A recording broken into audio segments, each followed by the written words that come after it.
Prior to catching the flu, I was quite cavalier about the flu and vaccines, not noticing the dangers ahead. I didn't particularly have an opinion one way or another. I just didn't like needles and getting shots. I just remember being forced to get the shots every year as a kid. But in January of 2011, my mind was made up for me.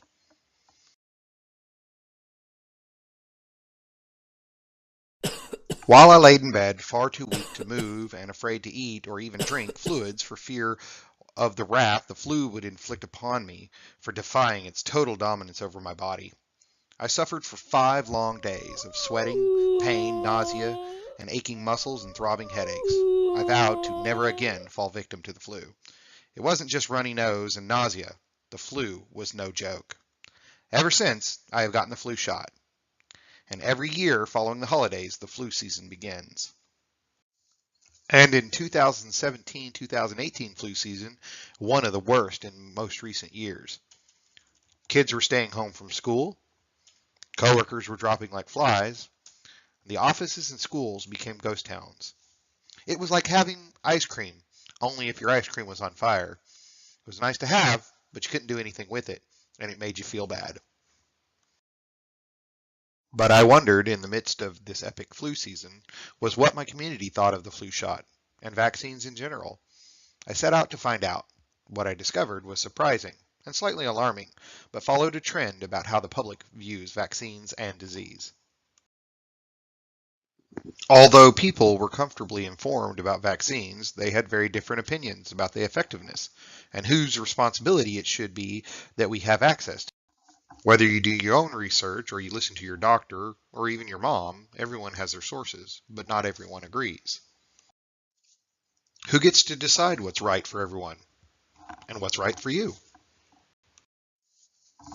With so many opinions out there, what do we trust? I even asked the people on the front lines. Surely they would know what's up. Do vaccines work? How does not getting a vaccine affect the community? And who should get involved? After all of that, I wanted to find out more for myself. Like, is the flu the worst thing that could happen? How bad could it be? Have we learned lessons from history? How do vaccines work? And do vaccines really work? What I found out was history shows us it could get so much worse. The Black Death killed over 200 million people during its long reign as mankind's most terrifying pandemic.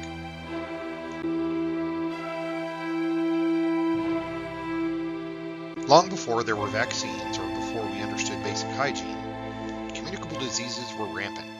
Communities were destroyed, families were torn apart. These are highly contagious diseases that wreaked havoc on the earth prior to the vaccines and vaccinations were available. Beginning in the spring of 540 AD, the Black Plague killed between 25 and 50 million people over a 200-year period throughout the Mediterranean, Eastern Europe, and Asia. The plague returned in Europe in 1346, and in 7 years, it killed 50 to 60 million people, which was equivalent to 75% of Europe's population at the time.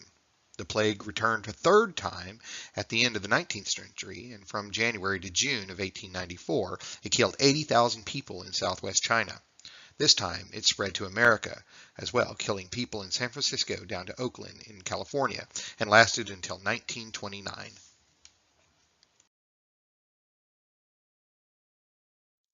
Following World War I in 1918, the Spanish flu ravaged the entire world.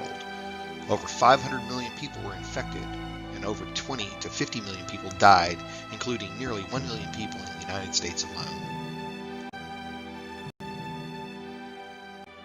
If they affect the world, can we stop diseases like this? During the early 20th century, a devastating viral disease killed many.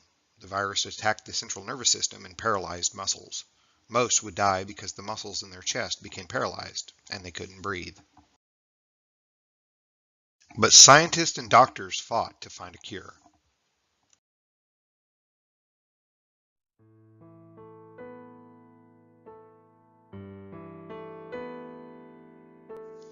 By 1955, scientists found a cure, and by 1979, polio was considered eradicated in the United States. And there's even hope that by 2016 polio would have been eradicated all around the world.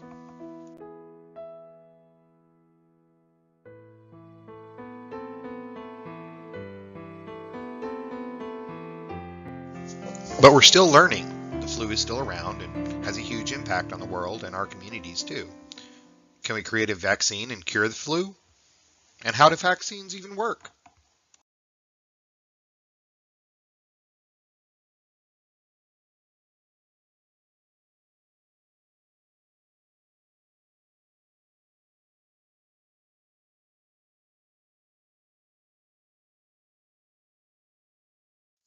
With modern medicine, do we really need the vaccine? Can't you just go to the doctor? That's what they're there for, right? Well, hospitals do more than just treat the flu. Whether you're in a crash, an accident at home or work, or even broken bones, being in the hospital takes resources. From the paramedics who bring you there, doctors who diagnose you, nurses who treat and care for you, and even hospital beds and medicine to treat you.